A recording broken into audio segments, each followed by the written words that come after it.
Olá, bom dia, tudo bem? Quero compartilhar com vocês mais uma reflexão na Palavra de Deus.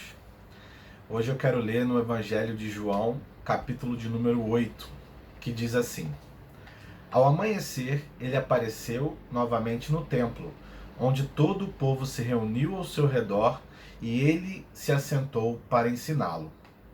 Os mestres da lei e os fariseus trouxeram-lhe uma mulher pega em adultério. Fizeram-na ficar em pé diante de todos e disseram a Jesus: Mestre, esta mulher foi pega em ato de adultério. Na lei, Moisés nos ordena apedrejar tais mulheres. E o Senhor, o que nos diz? Eles estavam usando essa pergunta como armadilha, a fim de terem uma base para acusá-lo. Mas Jesus inclinou-se e começou a escrever no chão com o dedo. Visto que continuavam a interrogá-lo, ele se levantou e lhes disse: Aquele que estiver sem pecado, que atire a primeira pedra. Inclinou-se novamente e continuou escrevendo no chão. Os que o ouviram foram saindo um de cada vez, começando pelos mais velhos. Jesus ficou só com a mulher em pé diante dele. Então, Jesus pôs-se em pé e perguntou-lhe: Mulher, onde estão os teus acusadores?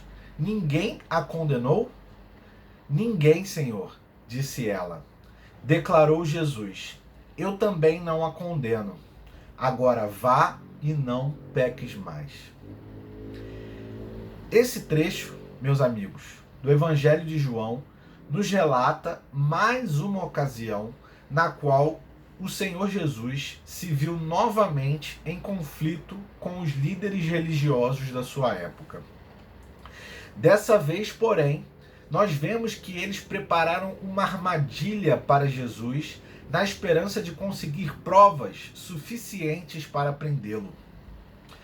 Mais uma vez, a sua conspiração não deu certo. Nesse evento, há um nítido contraste que revela a bondade de Cristo versus a perversidade dos homens. A festa dos tabernáculos já tinha terminado, mas Jesus aproveitou a oportunidade para ministrar aos peregrinos que se encontravam no templo. Durante a festa, a notícia espalhou-se rapidamente. Jesus não apenas frequentava o templo, como ensinava publicamente naquele local. Os escribas e fariseus sabiam onde ele estava, de modo que se uniram para tramar contra ele. Olha que coisa interessante. Dificilmente um casal era pego no ato de adultério. De acordo com a lei, ambas as partes culpadas deveriam ser apedrejadas, e não apenas a mulher. É um tanto suspeito que o homem desse caso de adultério tenha sido liberado. Nós vemos pelo Evangelho de que os fariseus e escribas só trouxeram a mulher, mas ninguém é capaz de cometer um ato de adultério sozinho. É necessário também que houvesse um homem que, nesse evento, foi dispensado de tal julgamento e de tal acusação. Nós imaginamos que, se o homem em momento algum foi acusado, possivelmente ele fazia parte da conspiração. Os escribas e fariseus trataram a questão de maneira brutal. Interromperam Jesus enquanto ele ensinava e empurraram a mulher para o meio do povo. É evidente que os líderes judeus tentavam colocar Jesus em um beco sem saída. Se ele dissesse que a mulher deveria ser apedrejada, perderia a sua reputação de amigo dos pecadores e publicanos. Porém, se ele, em contrapartida, se dissesse que a mulher não deveria ser apedrejada, ele estaria abertamente transgredindo a lei e poderia então ser preso por isso. Em mais de uma ocasião, os líderes religiosos tentaram jogar Jesus contra Moisés, e nessa situação pareciam ter encontrado uma provocação perfeita. Contudo, o texto nos conta que, ao invés de julgar a mulher, Jesus julgou os seus juízes. Certamente Jesus se indignou com a maneira como a trataram e com o fato de eles condenarem outra pessoa em lugar de julgarem a si mesmos.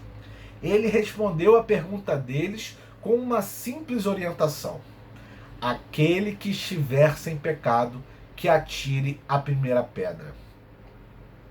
Condenados pela própria consciência, os acusadores saíram da cena em silêncio, deixando Jesus a sós com a mulher. Ele a perdoou e lhe disse: vá e não peques mais. Nós não devemos, meus amigos, interpretar esse acontecimento como um exemplo de que Jesus não tratava o pecado com rigor ou de que ele descumpria e desrespeitava a lei. Pelo contrário, Jesus cumpriu a lei com tanto zelo que ninguém pôde acusá-lo de opor-se a seus ensinamentos nem de menosprezar o seu poder. A lei foi dada para revelar o pecado, e é preciso ser condenado pela lei antes de ser purificado pela graça de Deus. A lei e a graça, ao contrário do que muitos acreditam, elas não são concorrentes, mas sim complementares. Ninguém jamais foi salvo por guardar a lei, mas ninguém foi salvo pela graça sem que antes tivesse sido convencidos de seu pecado através da lei. Antes de haver conversão, é preciso haver convicção da culpa e do pecado. Assim como aqueles homens, nós também, se fizermos um autoexame sincero e profundo, vamos ver que nós não temos condições de atirar nenhuma pedra. A fim de perdoar aquela mulher, Jesus teve de se entregar à morte e morrer na cruz pelos seus pecados. E foi a sua morte na cruz, pelos pecados daquela mulher adúltera e também pelos nossos pecados, que nos possibilita hoje termos o perdão dos pecados através do sacrifício de Jesus e alcançarmos a reconciliação com Deus.